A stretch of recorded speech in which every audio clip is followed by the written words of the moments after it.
तो हेलो दोस्तों, हमारे साथ सौरभ मिश्रा बैठे हुए हैं। ये इलाहाबाद हाई कोर्ट के स्टेनोग्राफर में ग्रुप सी वाली पोस्टों में सेलेक्ट हुए थे। मैंने पहले ही बताया था कि जो मतलब कानपुर से कोई भाई होगा तो सेलेक्ट होगा तो उसके बारे में मैं रिव्यू ज़रूर से ज़रूर डालूँगा। और इसलिए डालता हूँ ताकि आपको जब भी नेक्स्ट अपॉर्चुनिटी, जब भी नेक्स्ट वैकेंसीज आए, उससे फ़ायदा हो कि कैसे एग्ज़ाम को क्रैक करना चाहिए, क्या स्ट्रैटेजी रहनी चाहिए। क्योंकि सेलेक्टेड कैंडिडेट ही बता सकता है कैसे होना, मतलब कैसे सेलेक्ट होना चाहिए, कैसे प्रिपेयर करना चाहिए।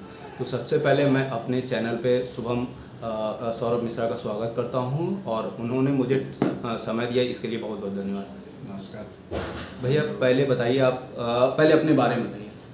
मेरा नाम सौरभ मिश्रा है और मेरा सिलेक्शन अभी हाल ही में as a PA stenographer Kanpur जिला सत्र न्यायालय में एडिशनल डिस्ट्रिक्ट जज के अंतर्गत हुआ है। कैसे तैयारी करी थी?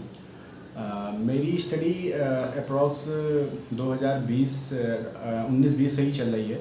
और इसके पहले जो हाई कोर्ट का पेपर हुआ था 2018 वाला, उसमें भी मेरा हुआ था, बट फाइनल मेरिट में नहीं हो पाया था रिटर्न के बेस पर, क्योंकि नंबर कम थे मेरे, तो उस बिहाफ पे मेरा नहीं हो पाया था। बट इस बार मेहनत थोड़ी सी और अच्छी की तो ऊपर वाले की वजह से मेरा ऑल ओवर इंडिया यूआर पे 5वीं रैंक थी और ज़िले में मेरी शायद दूसरी या तीसरी रैंक है। अच्छा, इसका पेपर जो है टफ आता है, हर साल आता है और बहुत लोग पेपर देते हैं। दो क्वेश्चन ये बनता है कि पहला तो ऐसा तो नहीं लेन देन वाला मामला कि लेन देन चलता है? नहीं, देखिए मेरा एकदम फ्रेश हुआ है। मुझसे किसी ने 1 रुपया नहीं मांगा और ना मैंने किसी को 1 रुपया दिए हैं। फ्रेश भर्ती थी, इसमें कोई किसी प्रकार की धांधली नहीं थी।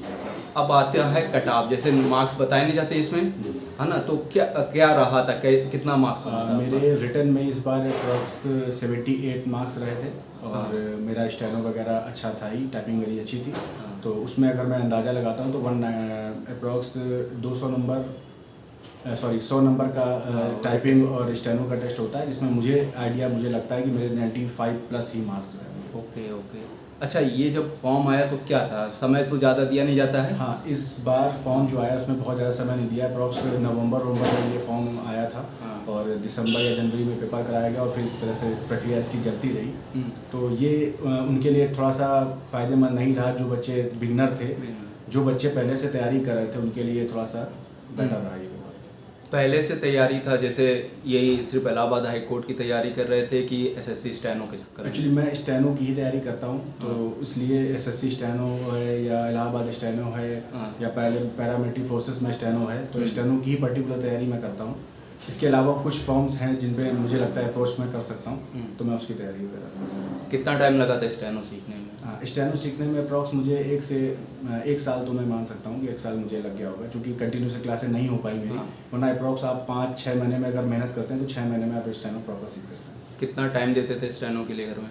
घर पे मैं स्टेनो के लिए, जब आप बिगनर होते हैं तो आपको थोड़ा ज़्यादा समय देना पड़ता है, 2 से 3 घंटे आपको देने पड़ते हैं। और जब आप रेगुलर बेस पे कंटिन्यू हो जाते हैं, आपकी स्पीड मेंटेन करें, तो आप अगर 1 घंटा समय देते हैं तो भी आपके लिए पर्याप्त है। अब बात आती है इसमें मैथ का जो सिलेबस होता बहुत टफ होता, उसकी बात बताओ कैसे? देखिए, स्टेनो में आमतौर पर मैथ नहीं आती है। अच्छा। बट ये हाई कोर्ट एक ऐसा एग्ज़ाम है और कुछ पैरामेट्रिक फोर्सेस के ऐसे एग्ज़ाम हैं स्टेनो के, जिसमें मैथ आपको मांगी जाती है। तो मैं एक्चुअली इंटर मेरा साइंस साइड से है, तो मेरी मैथ ठीक थी। बट चूंकि जब मैं स्टेनो की तैयारी कर रहा था उसके बाद से मैंने भी मैथ वगैरह स्किप कर रखी थी। बट ये हाई कोर्ट के चक्कर में कुछ एक्स्ट्रा जो पेपर आते हैं स्टेनो के जिसमें मैथ मांगी जाती है, तो उस चक्कर में मैंने फिर से दोबारा से अपना मैथ की प्रिपरेशन की। तो खास कहीं कोचिंग वगैरह तो नहीं की मैंने। ऑनलाइन क्लासेस कुछ थी जिनके माध्यम से थोड़ा बहुत मैंने प्रैक्टिस की, और बाकी मैथ अच्छी थी तो खुद से ही सेल्फ से ही प्रैक्टिस करके मैंने स्टेनो मैथ अपनी अच्छी कर ली। इंग्लिश कैसे करी थी? हाँ, इंग्लिश में तो मैंने क्लास वगैरह भी की थी और खुद सेल्फ, वो एक ओवरऑल इन सब पेपरों में ये है कि आप सेल्फ से जितनी ज़्यादा मेहनत करेंगे वो बेटर। सिर्फ क्लास के द्वारा और क्लास के माध्यम से ही आप सोचें कि आप पेपर निकाल लेंगे तो बड़ा मुश्किल है। आपको घर पे आपको 5 से 6 घंटे आप देना ही पड़ेगा, तब जाके आप कहीं पर अपने पेपर को स्ट्रॉन्ग बना सकेंगे। इंग्लिश का? इंग्लिश तो क्लास मैंने की थी, वहाँ से मैंने चीज़ें सीखी और फिर सेल्फ से मैंने रूल्स वगैरह कहीं बुक्स वगैरह यूट्यूब से वगैरह कई जगहों से हेल्प लेकर और जितना लर्निंग पोर्शन था उसको लर्निंग करके अपनी इंग्लिश स्ट्रॉन्ग की। जीएस तो एक लर्निंग पोर्शन है ना, और उसमें मैंने जीएस की आज तक कभी कहीं क्लास नहीं की। उसको मैंने, आप चाहे समझ लो रट्टाफिकेशन समझ लें आप, या ओवरऑल कुछ भी समझ लें, मैंने उसको पढ़ कर कोई भी जैसे पर्टिकुलर 1-2 बुक मैंने खरीदी, उनको काफ़ी 2 बार 3 बार 3 बार 4 बार रिवीजन किया, तो इतना रिवीजन किया कि वो कंठस्थ हो गई मेरे को। हिंदी के बारे में? हिंदी तो अपनी मातृभाषा है, और उसमें तो ये है कि आप थोड़ा सा अप्रोच करेंगे, थोड़ी सी मेहनत करेंगे तो आपकी स्ट्रांग हो सकती है। और बाकी प्रैक्टिस चीज़ों में मैंने अच्छी प्रैक्टिस की, कमांड बनाई, और हिंदी भी स्ट्रांग थी। अच्छा, 2 मामले होते हैं कि लीगल आएगा, ऐसे करके डाउट चलता है कि हाँ, मामला जो है लीगल होगा या कठिन आएगा, इसको कैसे करे थे? हाँ, ये अब हाई कोर्ट, चूँकि हाई कोर्ट हमारे न्याय विभाग से रिलेटेड है, और आमतौर पे हम लोग स्टेनो में कभी भी ये लीगल वगैरह बहुत कम प्रैक्टिस करते हैं, संसदीय मैटरों की ज़्यादा प्रैक्टिस करते हैं। बट चूँकि ये हाई कोर्ट से डाउट रहता है कि वो लीगल मैटर भी करा सकता है, तो इसके लिए जब ये पेपर वगैरह दे लिया मैंने, नंबर वगैरह ठीक ठाक आ गए, और प्रैक्टिस तो पहले से भी थोड़ी बहुत चली रही थी, तो फिर लीगल में भी थोड़ा फोकस किया। तो संसदीय मैटर, लीगल मैटर, ओवरऑल जितने मैटर मुझे लग रहे थे, मेडिकल से लेकर और जो भी मैटर मुझे समझ में आए, जिनके माध्यम में, जिन टीचर के माध्यम से पढ़ाता था, उन्होंने प्रैक्टिस कराई, और खुद से भी थोड़ा प्रैक्टिस की, और इस प्रैक्टिस के माध्यम से पेपर निकला।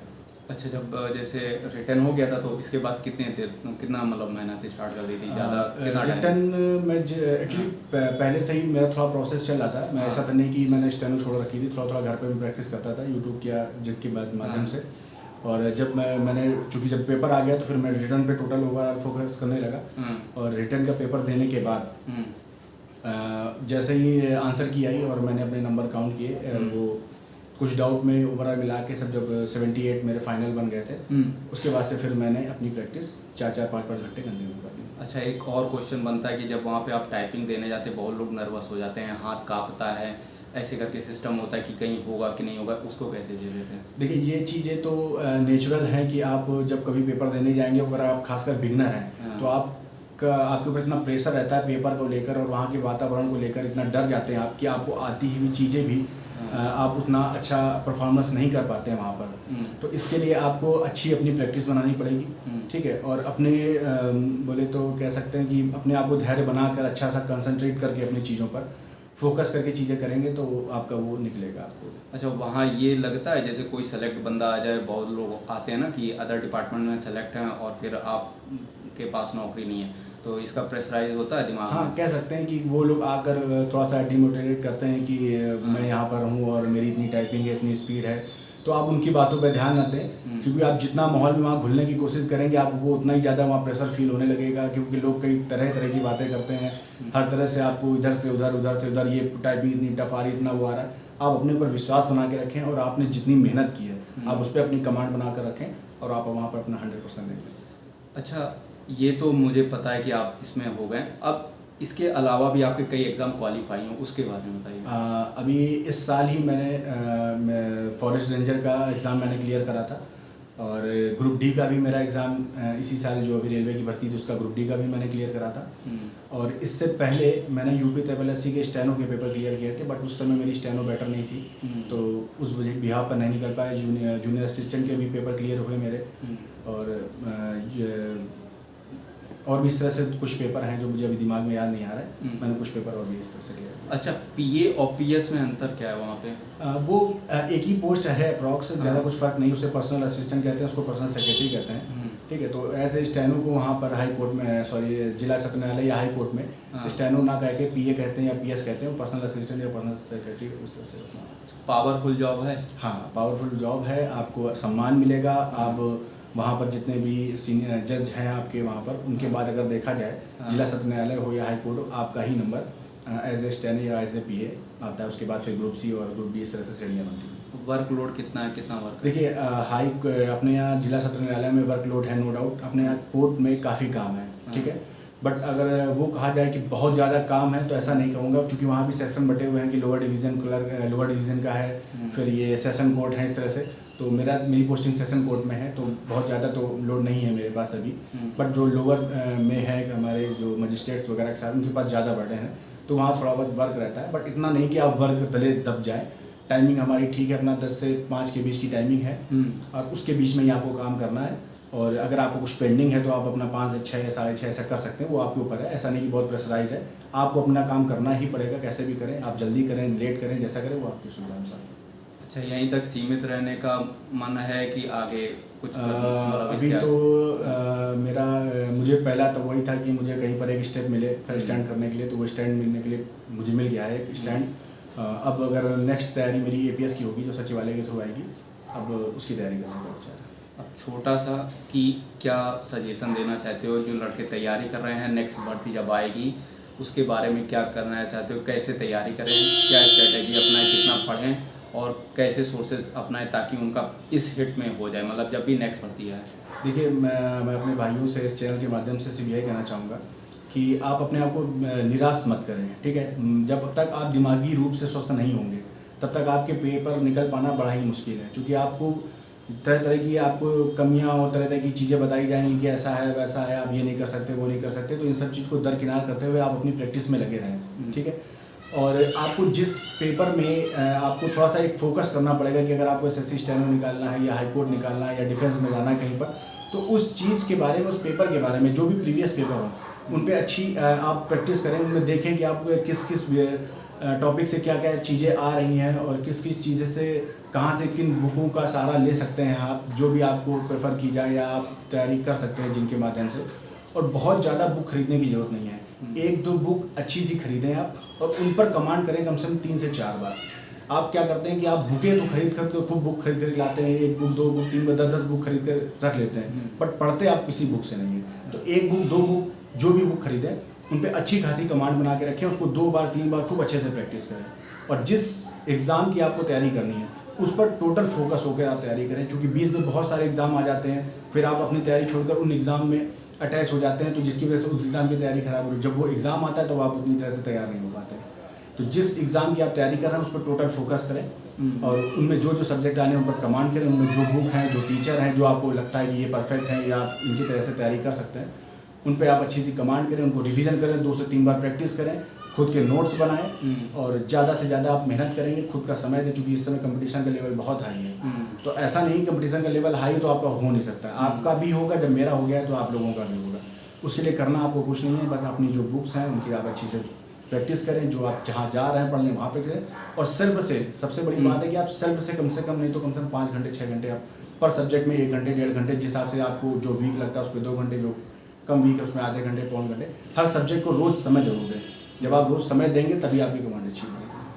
अच्छा, ये तो हो गया, जैसे अभी 2018 था और 2000 मतलब अब 2018 के बाद 2022 में आया, अब इसके बाद नेक्स्ट भर्ती कुछ उम्मीद है कब आने? ये कोरोना की वजह से तो भर्तियाँ इस बार डिले हो गई हैं, वरना अप्रॉक्स 2 साल बाद, हर 2 साल बाद हाई कोर्ट अपनी वैकेंसीज निकालता रहता है, क्योंकि रिटायरमेंट होते हैं और ओवरऑल अदालतें बढ़ती जा रही हैं, उनमें कर्मचारियों की ज़रूरत है। तो उस बिहाफ पे क्या होता है कि कर्मचारियों की नीड पड़ती है, तो अप्रॉक्स 2 साल का, जैसे इस बार निकली है तो अगला साल 24 छोड़कर हो सकता है 25 में फिर से ये स्टेनो और क्लर्क की निकली है, RO या RO की हो सकता है बीच में निकलती रहे, वो अपने हिसाब से है।